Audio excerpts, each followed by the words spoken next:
Yo, what up? Welcome back to Pass the Salt. Today we're going to be talking about the discourse that the show Star vs. the Forces of Evil received because some of the background characters were gay. And we are... My name is Andrea Valles. Yo, I'm Sofia Gutierrez. And I'm Susie Scott. And first of all, we're going to start with some of the other shows and what we think of them. Other shows that have include LGBT characters, like mentioning. Yeah, gave hints about them being LGBT. Well, first of all, we're going to start with Gravity Falls. Gravity Falls is a great show about mystery and all of that stuff. And as most of us noticed at the ending of the show, the two cops, we can infer that they were kind of a couple, or maybe they were. There were many signs that they were a couple. Yeah. And although this was not canon, we do have some shows that include LGBT confirmed characters, such as The Legend of Korra, which around 2014, the ending was Kurosami, where the main character stayed with, her girlfriend. Yeah, and it was very nice and very gay. Also, all of the Steven Universe characters are kind of gay. I mean, some of the conflict in the series is that one of Steven's adoptive moms was in love with Steven's real mom, so that's very obvious. And we also have Adventure Time. Yeah, and in Adventure Time we got Olivia Olsen that confirmed that her character Marceline was in a relationship with another character called Princess Bubblegum just before the series, but everything that goes on during the series returns to that moment when they were together. And it is officially canon. And it's really important to show this side of the media because a lot of channels are closing down shows and mention of LGBT characters and rights. Like Rebecca Sugar, the creator of Steven Universe, was asked to tone down the gay in her words on Twitter, and she released a song about one character crying for another one that was also a girl, so that was kind of controversial, but the audience is still responding to it because there's nothing wrong with showing this side. And we should also appreciate that TV show medias or the TV media are really taking in consideration the LGBT community, because 2 years before 2017, we didn't have this kind of impact on the big TV channels like Disney, because Disney is one of the biggest channels and one of the biggest enterprises of communication and media and stuff, so it is really impressive and something to admire that Disney is taking advantage of it. Well, since Disney is one of the most programs that children watch, for them to put these things is a good thing. To the children who watch this series, that the gay couple, they are not a bad thing, it's a normal thing, and it will show the children this is the world now and there's nothing wrong. Yeah, well, that was Pass the Salt, and we'll see you next time. Yo. Goodbye!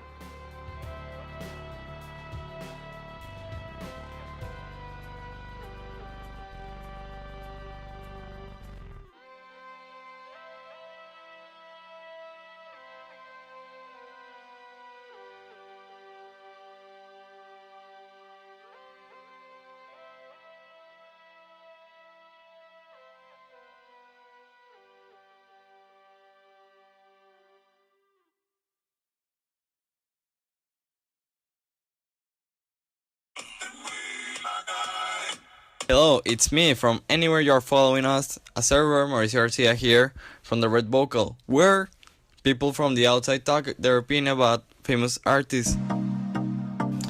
Well, let's first talk about JB. Okay, well, talking about world tours, about almost a month ago, the Canadian pop star presented after 5 years since its last appearance here in Monterrey. The event was declared a pretty awesome by mostly all fans that attended. Sources reported that some attendants started camping outside the stadium 5 days ago the concert was done. So now is the moment when we identify how their love to the artist is expressed.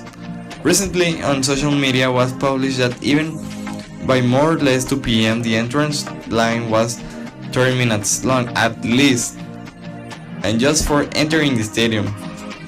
Well, at least we know how excited those Mexican fans were just for attending to his JV's event. To their JV's event, sorry. Around 55,000 persons went to view one of the most trending artists of the decade. Well, what can you tell us about it? Well, let's take the first call.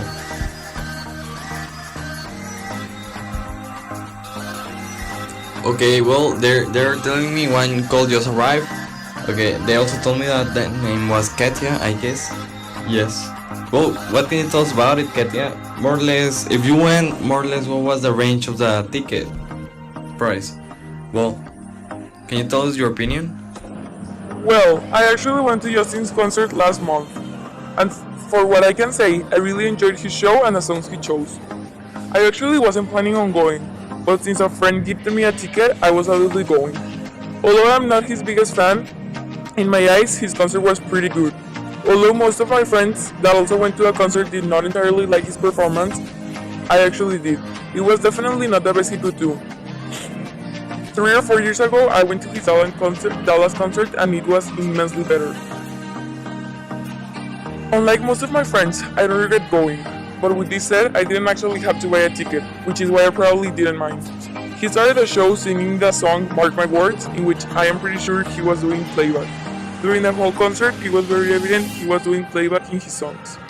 I first noticed this when he began to cough while the song was still playing, and after this, it was obvious he did playback with most of the songs. To close the show, he sang the song Cold Water, and well, to summarize my experience, I did like the concert, but I would have not paid to see this concert, since he was pretty much not singing. And I'm not sure, but of what I saw, it was pretty full. The tickets were probably sold out. Ed Sheeran has a new album, and his name is Divide. And some of his new songs and more popular are Shape of You and Castle on the Hill.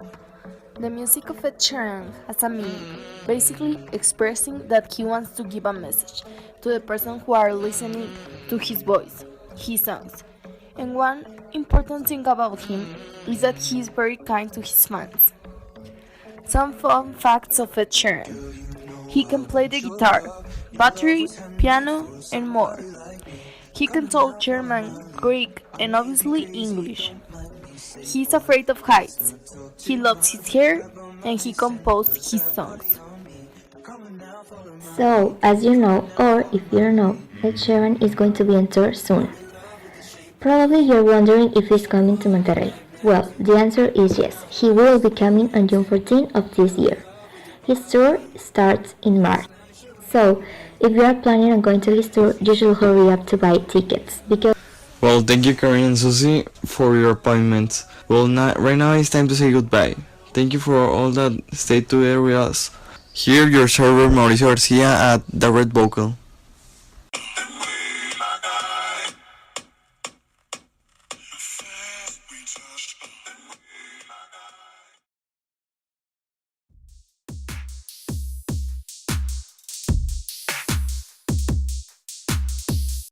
Hello!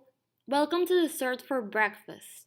My name is Debbie, and on this week's episode, we bring to you the history and recipes of some of the most delicious desserts of the world. We'll be talking not only about our local cuisine, but also of Italian and American goodies. To start off, our Mexican cuisine expert, Emiliano, will tell us about the delicious tres leches cake. Tres leches cake. In terms of a good Mexican dessert, the tres leches cake is the best for everyone that needs to make their life more happy. This cake was created in Mexico. It was around the 1900s. People have been telling this theory that the Nestle Corporation, which is one of the main companies, made the recipe on cans. The name says it all. It contains 3 delicious types of dairy: evaporated milk, condensed milk, and of course cream. This delicious dessert have a lot of influence around the world. Häagen-Dazs tried to make the tres leches ice cream in 2003, and many other countries have try to make something with tres leches dessert. Now, we are moving on with our homemade specialist Vanessa, who will tell us how to bake some old school cupcakes with her mother's recipe. Since most of our audience is bilingual, today she'll delight us with her Spanish accent, so hope you enjoy. Para los quequitos de vainilla vamos a necesitar 200 gramos de mantequilla sin sal, 1 taza y media de azúcar, 2 huevos, 2 claras, 2 tazas de harina y media de trigo cernida, 1 cucharada de polvo para hornear, 1 cucharadita de sal, 1 taza de leche y 1 cucharadita de vainilla. Precalentamos el horno a 175 centígrados. Coloca la mantequilla en un recipiente y bate a velocidad alta como una batidora eléctrica hasta suavizarla bien. Añade el azúcar y sigue batiendo por unos 5 minutos. Incorpora los huevos y las claras uno a uno, siempre batiendo. Luego la harina cernida con la sal y el royal, alternando con la leche a la que debemos agregarle la vainilla y terminar con la harina. Colocar los capacillos en el molde de quequitos y vertir la mezcla llenando cada molde hasta la mitad. Hornear por 20 minutos o hasta que le insertemos un palillo y salga seco. Sacar del horno y dejarlo reposar ligeramente antes de sacarlo de los moldes para que no pierdan forma. Now we're traveling to the other side of the world to Italy with Paulina, who will tell us a few things about the super interesting dessert of tiramisu. One of the most eaten desserts in the world is tiramisu. This dessert comes from Italy. Its flavor consists of coffee and a little of liqueur. It is like a small piece of gourmet cake. The tiramisu is a very dry dessert because it includes cheese and a little bit of biscuit. So that's why the dough is dry. The dessert does not have an exact recipe. It is changing because it is a dessert that is eaten around the world and each country has its own flavor. The tiramisu is served as a square piece with a strawberry at the top as a decoration. Wow, that sure sounds cool. Sadly, this is all we have for today. Aww. We really hope you enjoyed this edition of Dessert for Breakfast. Tune in next Tuesday for a special episode of French desserts, from eclairs and macaroons to creme brulee and everything in between. See ya!